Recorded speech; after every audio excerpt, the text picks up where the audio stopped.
WhatsApp YouTube ഡാംബോ here. അപ്പോൾ ഇന്ന് cinema review ആണ് ഗൈസ്. ഒരു പ്രോപ്പർ റിവ്യൂ എന്ന് ഇതിനെ വിളിക്കാൻ ഞാൻ ആഗ്രഹിക്കുന്നില്ല. എനിവേ, 12th ഫെയിൽ കണ്ടു ഗൈസ്.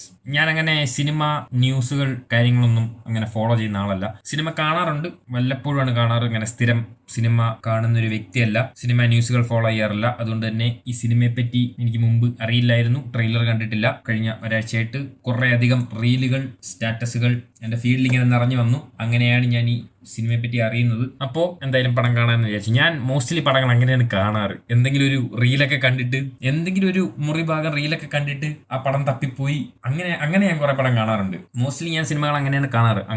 അങ്ങനെയാണ് ഈ പടവും ഞാൻ കാണുന്നത്. പടത്തിനെ പറ്റി ആദ്യം പറയുകയാണെങ്കിൽ, ഇത് IPS മനോജ് കുമാർ ശർമ്മ എന്ന വ്യക്തിയുടെ ബയോപിക് ആണ്.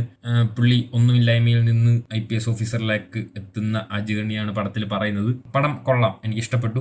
It was nice. ഒരു സിനിമയെ പറ്റി പ്രോപ്പർ അതിന്റെ ടെക്നിക്കൽ വശങ്ങൾ, കാര്യങ്ങൾ അതിനെ ഇന്ത്യനിൽ ഒരുപാട് അനലൈസ് ചെയ്തൊന്നും പറയാൻ അറിയില്ല. എനിവേ, എനിക്ക് ഫീൽ ചെയ്ത കാര്യങ്ങൾ ഞാൻ പറയാം. അഭിനയം കാര്യങ്ങളൊക്കെ കണ്ടിരിക്കാൻ നല്ല രസമുണ്ടായിരുന്നു. പിന്നെ ഇതൊരു ബയോപിക് ആയതുകൊണ്ട് തന്നെ നമുക്കറിയാം എന്താണ് സംഭവിക്കാൻ പോകുന്നത്. കാര്യങ്ങളൊക്കെ എനിക്കറിയാം. ആ ഒരു മൈൻഡിലാണ് ഞാനിരുന്ന് കണ്ടത്.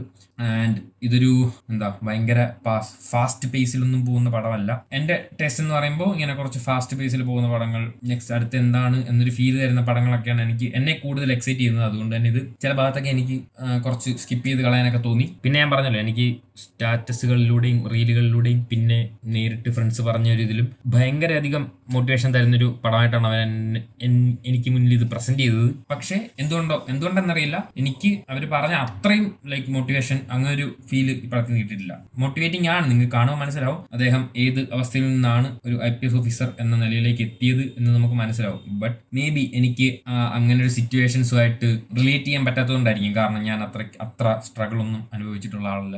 ഓർ ഈ ഒരു ഫീൽഡിനോട് ഗവൺമെന്റ് ജോലി അങ്ങനെയുള്ള കാര്യങ്ങളോട് എനിക്കധികം താല്പര്യമില്ലാത്തതുകൊണ്ടാണോ അറിയില്ല.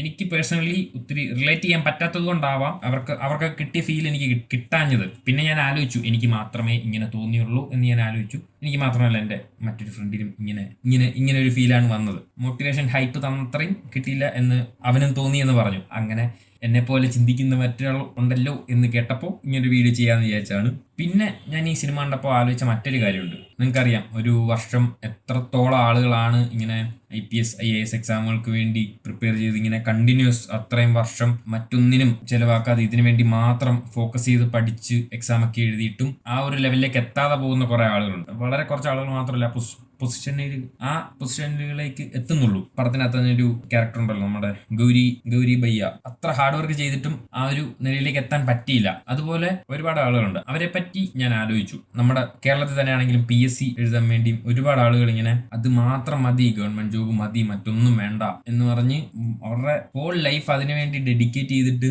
എക്സാം ഒക്കെ എഴുതിയിട്ടും ഒന്നും ആകാതെ പോകുന്ന ആളുകളുണ്ട്. മറ്റ് ബാക്കപ്പുകളൊന്നും അവർ നോക്കുന്നില്ല.